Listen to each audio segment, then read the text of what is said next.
Sudah lebih baik, walaupun masih ada perasaan trauma yang begitu sulit untuk dihilangkan. Untungnya saat itu polisi berhasil menangkap pelaku bom. Jadinya saya merasa agak sedikit tenang. Saya cukup trauma atas kejadian pengeboman yang terjadi. Hal tersebut membuat saya menjadi takut untuk berkunjung ke tempat-tempat yang agak ramai.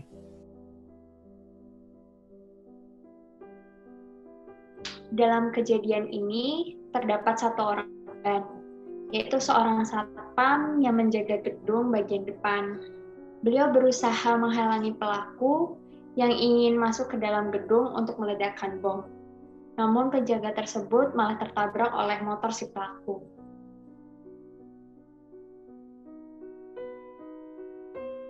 Saya panik dan ketakutan. Tidak tahu harus berbuat apa-apa, hanya bisa pasrah dan menunggu pertolongan dari polisi. Ya takut, saya lari menjauh dari lokasi kejadian untuk mencari bantuan.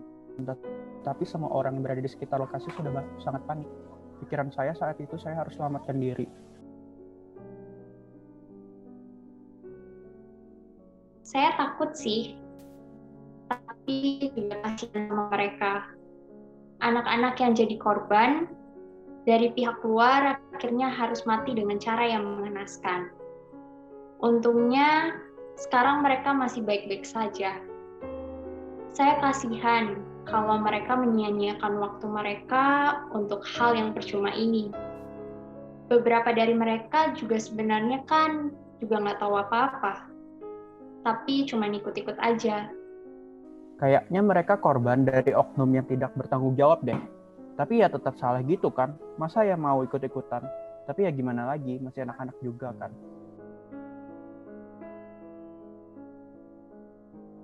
Harapan saya, semoga terorisme ini tidak berlanjut. Dan juga kita sebagai sesama manusia dapat merangkul anak-anak sebelum mereka terjebak dan dicuci otaknya oleh teroris lainnya. Semoga kejadian ini tidak terjadi lagi. Duh, teroris, udahlah jangan macam-macam. Harapan saya ya polisi terus-menerus memberantas tuh teroris. Bayangin kalau misalnya security telat dikit ngejatuhin mereka dari sepeda motor. Saya paling udah nggak di sini.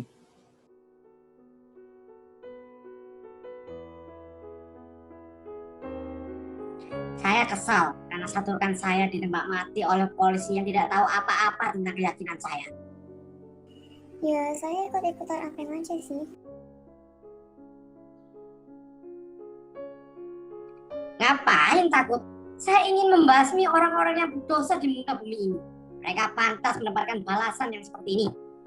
Sebenarnya sih, saya takut ya. Saya mau kemana lagi? Apanya maksa sih?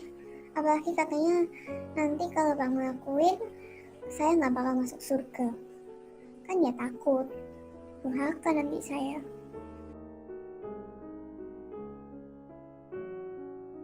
Duh, di internet kan banyak. Kan saya juga ikut organisasi yang menjamin hidup saya nanti kalau mati. Yang diajarin sama senior-senior di sana, cara bertahan hidup dengan apa? Ya dengan BOM, bom.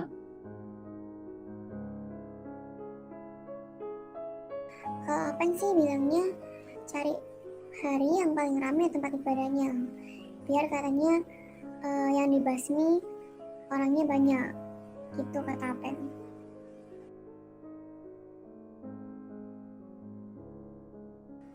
Ya takut sama nyesel sih sekarang. Maunya masuk surga, malah masuk penjara. Kalian pikir bakal selesai? Lihat tuh polisi kalian gak bisa menggantikan kami di mana-mana. Tunggu saja waktu kalian tiba buat nebus dosa kalian.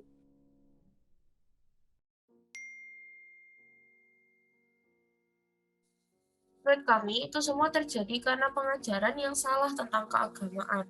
Lalu seperti yang dilihat, pelaku-pelaku ini dapat dibilang cukup muda, sehingga ada kemungkinan pihak-pihak luar menggunakan kesempatan ini untuk mempersuasi dan mencuci otak anak-anak tersebut.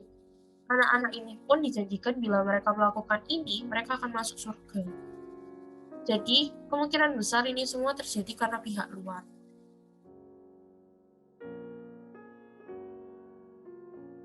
Ya, kami sudah menangkap pelaku percobaan bom bunuh diri tersebut.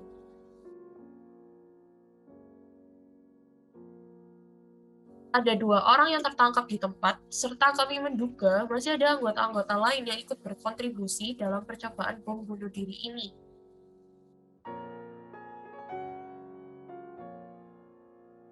Tentu kami berusaha sekuat tenaga menangkap dan mencegah kejadian pengeboman seperti ini dengan segala sumber daya yang kami miliki. Namun, menurut kami ada baiknya masyarakat dan pemerintah ikut berpartisipasi dalam tindakan preventif, terutama doktrin radikalisme yang menyusup melalui agama. Karena ada beberapa hal yang tentunya hanya bisa dilakukan oleh masyarakat. Contohnya, mendorong pendidikan agama sesuai Pancasila. Lalu orang tua menyaring dan mengawasi anaknya dari ajaran yang tidak seharusnya. Yang ketiga, bijak dalam mengarungi internet agar tidak terjumus radikalisme. Yang keempat dan terakhir, ajarkan toleransi dalam perbedaan sejak dini terutama pada anak-anak.